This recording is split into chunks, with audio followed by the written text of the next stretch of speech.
Boa noite, alunos. Como estão? Todos muito bem? Que ótimo, né? Bom, nós vamos à nossa aula de língua portuguesa e vocês que estão acompanhando viram que eu estou frisando nesse assunto já há alguns dias, né, atrás aí, a respeito das figuras de linguagem. Foram arquivos, atividades, na última atividade que eu postei um teste, né? Agora, a partir dessa semana já teremos um outro que é referente a esse assunto das figuras de linguagem, parte 2, certo?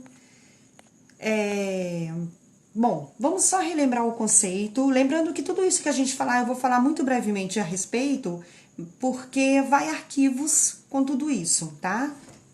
Assim, além dos que já foram, que já foi muita coisa falando disso daqui, eu tô relembrando, porém vai coisas novas aí também para poder tirar as dúvidas, tá?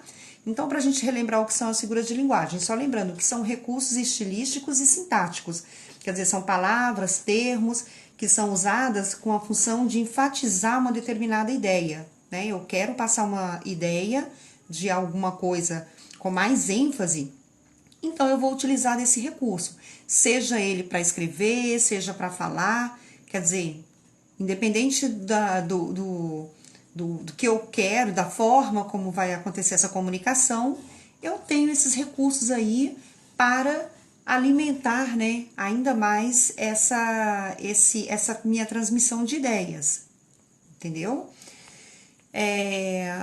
Ainda relembrando que as funções, né, das figuras de linguagem, elas podem variar. Então, dependendo de como a forma como você usa e que termos que são utilizados, entra em algum tipo de classificação, que são em 4 tipos: as sonoras, as de palavras ou semânticas, sintaxe ou construção e figuras de pensamento. Não vou entrar em detalhes assim detalhadamente em cada uma, mas tem material detalhando, mostrando as figuras a que pertence, tá bom? Então, vocês vão poder tirar as dúvidas, quem tem a dúvida, porque de repente tem alunos que lembram muito bem, dominam isso daqui, mas quem tem dúvida pode estar lendo todo o material lá para estar relembrando, tá bom?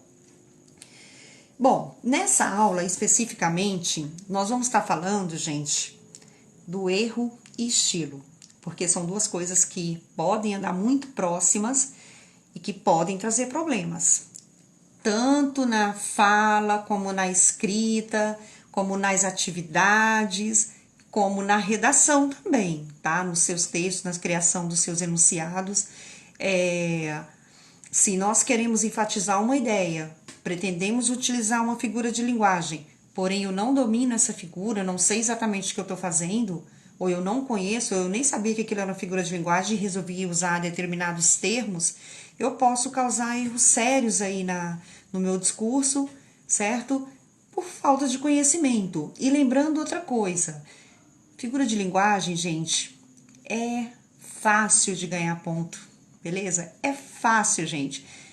Então, não vamos deixar passar essa chance aí, né? Vamos prestar atenção, e se tem dúvida, corre atrás, tá bom? O estilo, ele se constitui de fatos raros, baixa frequência de uso na norma considerada como um todo, quer dizer, o que é predominante é a norma. Então, quando eu uso uma figura de linguagem, eu quero causar ênfase, claro que eu não vou usar isso no meu discurso todo. Eu vou usar em determinadas situações que eu acredito que cabe. Ali vai dar certo. Dessa maneira, o conceito de estilo, ele remete ao erro e, de fato, o erro propriamente dito é uma fuga da normalidade. A diferença é que não é proposital. Essa é a diferença. Então, a partir do momento que eu uso uma figura de linguagem, em determinadas situações, pode até parecer um erro, mas se eu usei de forma adequada, de forma proposital, eu tinha aquela intenção, então não vai ser erro, tá? Só vai ser se eu usar assim bem. As figuras de linguagem são mecanismos linguísticos que o falante busca obter expressividade em seu enunciado. O estilo é intencional, já o erro é sem querer, tá? Então, é por isso que nós temos que prestar muita atenção para não deixarmos, né, sermos levados aí pelo erro, tá bom? Então, vamos aí falar de algumas figuras que, né, que podem provocar, de repente, a situação aí de nos levar a um erro, tá? O pleonasmo. Pleonasmo, gente, é uma figura de linguagem que ela é utilizada para dar ênfase em algum determinado assunto, porém ela é muito fácil de nos levar ao erro, da gente acabar se enganando e cometer uns lapsos assim imperdoáveis em determinadas situações, tá bom? O pleonasmo não é o caso da repetição derivada do desconhecimento, exato sentido de um vocabulário dito ou da falta de revisão. Então, é isso que a gente não pode confundir, certo? Quando eu digo assim, por exemplo, vi com os meus próprios olhos. Claro que eu não ia ver com o olho do outro, né? Óbvio. Mas isso foi falado de uma forma intencional. Não porque eu não sabia que eu não podia ver com o olho do outro, né? Então, isso é um ditado, um dizer popular que acaba dando ênfase numa determinada situação, mas que não é considerada erro porque foi feito de forma proposital. Agora eu vou ler um trechinho para você aqui de uma chamada de jornal, tá? Que faltou revisão, faltou cuidado, passou despercebido, parecia ser algo muito legal, muito bem escrito, mas o leitor que entende, alguém que entende um pouco mais da língua, com certeza percebeu a falha e viu um pleonasmo vicioso, né? Que é o diferente do pleonasmo como recurso estilístico. Que diz assim o trechinho. No norte da África, os generais Rommel e Montgomery foram os principais protagonistas das operações de guerra que ali se desenrolaram no início dos anos 40. A princípio parece assim, tá tudo muito bem, né? Tá uma fala bonita, palavras bem utilizadas. Porém, foi colocado assim, principais protagonistas. Esse é um pleonasmo vicioso, porque protagonista, por si, essa palavra já é principal, então eu não tenho por que colocar principal protagonista. Então, isso acaba dando uma situação assim, parece que eu não conheço a língua e eu usei duas palavras com o mesmo significado ali, em uma coisa que não caberia, né? Não foi de propósito, não foi para dar ênfase. Eu quis deixar o meu texto ainda mais, né, assim, sei lá, e acabou se cometendo esse equívoco aí. Então, isso aí é comum acontecer, por isso que eu falo, nas redações a gente tem que prestar atenção se eu não estou usando pleonasmo vicioso. Às vezes a gente usa o pleonasmo sem nem perceber, certo? O hipérbato.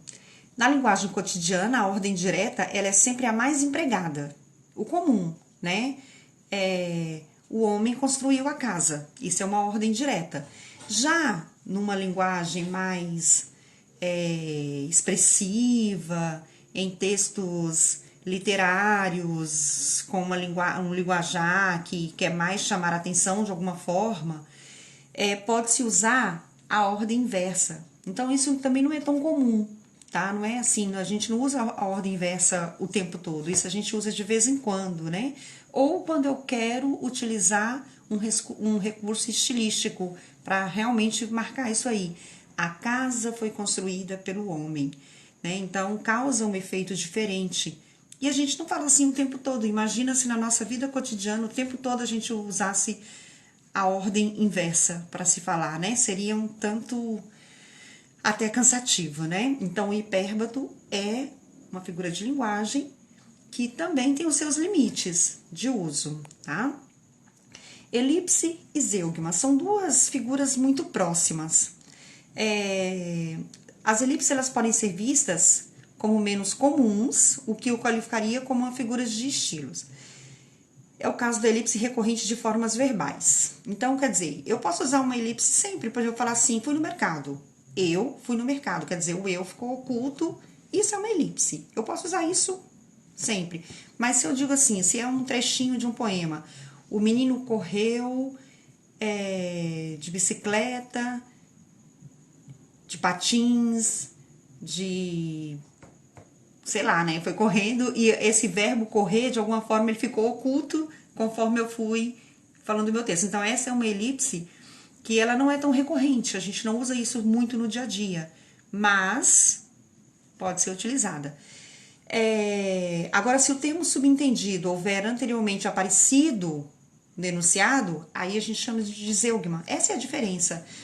Quando eu falo assim, o menino bateu na porta, estava lá fora. Quer dizer, eu já sei que é o menino, eu não repeti, o menino bateu na porta, o menino estava lá fora. Entendeu? Se apareceu anteriormente esse termo, aí chama-se zeugma, tá bom? Essa é a única diferença entre os dois. Também é um recurso de estilo, eu tenho uma forma intencional para usar isso como uma figura de linguagem, tá? Anacoluto consiste na ruptura, na quebra sintática do enunciado. Isso aqui, gente, é uma prática muito comum quando a gente está conversando. De repente, a gente está falando um assunto e você automaticamente se interrompe e começa a falar e de repente quer se explicar, como eu tô fazendo aqui agora, né? Ou então começa a falar de um assunto e esse assunto puxa outro, né? Eu falo assim, nossa, eu estava escrevendo uma carta, eu precisava escrever aquela carta para tal fulano, quer dizer, de repente eu interrompi aquilo que eu estava falando para falar de uma outra coisa. Isso pode parecer um erro nos textos, tá? Mas pode acontecer de forma proposital. Geralmente ela é marcada com pontuação quando isso acontece, né? Para poder subentender que aquilo foi feito de uma forma proposital, tá bom? Antítese, ela expressa oposições semânticas. Consideramos que existe antítese sempre que um enunciado trabalha a aproximação de ideias contrárias, o que produz um contraste. Então, isso é feito de forma proposital também, né? A vida é tão linda, mas no final há a morte. Por exemplo, vida e morte. Então, naquele enunciado, houve aquela coisa de antítese, né? Coisas contrárias dentro daquele mesmo período ali que você escreveu, que você falou. Isso é para dar ênfase também. Isso serve para alguma coisa você chamar atenção com determinada palavra. Próximo. Aí, gente, entra o paradoxo e o oxímoro. Né? O paradoxo é uma palavra bem conhecida, né? O oxímoro, ela já é nem tanto. Mas são muito parecidas com a antítese, que a gente acabou de ouvir um pouquinho agora, né? Também uma aproximação de contrários. Contudo, essa convivência de contrários, ela é tomada muito ao pé da letra. Ela seria até absurda. Um exemplo clássico é o texto, aquela obra de Camões, amor que arde sem se ver, é ferida que dói e não se sente, né? Então, são coisas que também traz um pouquinho desse contrário, mas de uma maneira assim, né? Como um fogo que arde sem se ver, né? Então, algo assim, meio que absurdo. E o oxímoro é uma variante do paradoxo. Trata-se de um paradoxo também, contraído em termos contíguos, entre vocábulos colocados lado a lado, tá? Nesse caso, ele é colocado lado, não como esse caso do amor é fogo que arde sem se ver, mas que você coloca ali fogo, água, por exemplo, né? Frio, calor, algo muito, né? Ali no caso, lado a lado, não nesse contexto, como é o caso do exemplo de Camões aí que eu passei para vocês, que eu falei com vocês, tá bom? Pessoal, vai ter algumas falhazinhas assim, tá? Porque eu tô começando a pegar o jeito com a coisa ainda, tá bom? Eufemismo. Muitas vezes uma ideia nos parece excessivamente forte ou dolorida, né? Então, quer dizer, de repente aconteceu algo trágico, você tem que dar essa notícia para alguém, e o que que você faz? Você utiliza de uma figura de recurso que é o eufemismo, que é amenizar a situação, certo? Então, nós fazemos isso constantemente? Às vezes nem sempre, tá? Mas ele é um recurso estilístico que a gente usa de forma proposital. Então, quando você fala lá assim, nossa, aquela pessoa era tão boa, né? Passou dessa para melhor. Então, você quer amenizar a dor, né? Você quer não colocar de uma maneira tão pesada. Então, a gente utiliza de uma forma consciente. Não é que eu tô cometendo um erro, um engano, não. Eu faço isso de uma forma proposital. Já a hipérbole, gente, é totalmente o contrário do eufemismo, já é o exagero. Então, você não quer amenizar uma situação, muito pelo contrário, você quer realmente alarmar aquilo ali. Eu falei 1000 vezes pra você.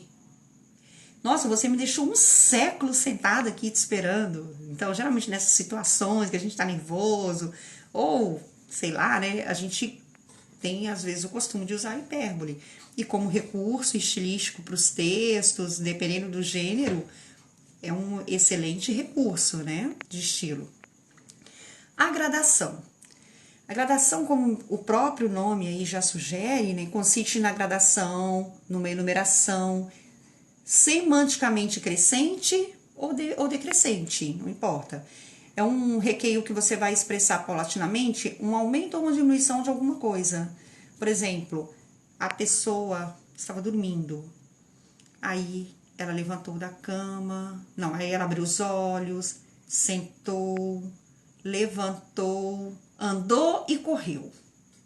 Quer dizer, gradação. Poderia ser o contrário também. A pessoa correu, andou, se abaixou, sentou e deitou. Então, pode ser tanto uma gradação ou uma diminuição, tá bom? Um aumento ou uma diminuição, ok? E, gente, é isso. Obrigada, né, por vocês terem chegado até o final aqui dessa aula. Esse vídeo, ele traz alguns pontos interessantes aí pra gente prestar um pouquinho mais de atenção na questão dos erros e estilos, né? Quando é erro e quando é estilo, pra gente não cometer certos tipos de falhas.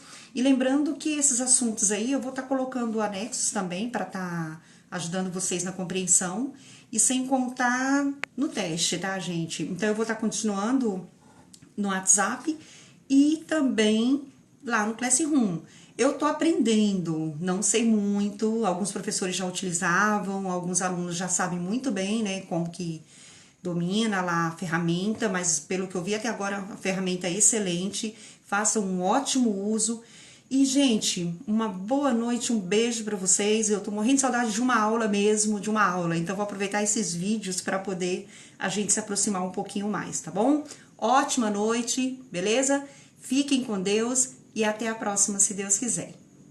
Tchau, tchau, gente.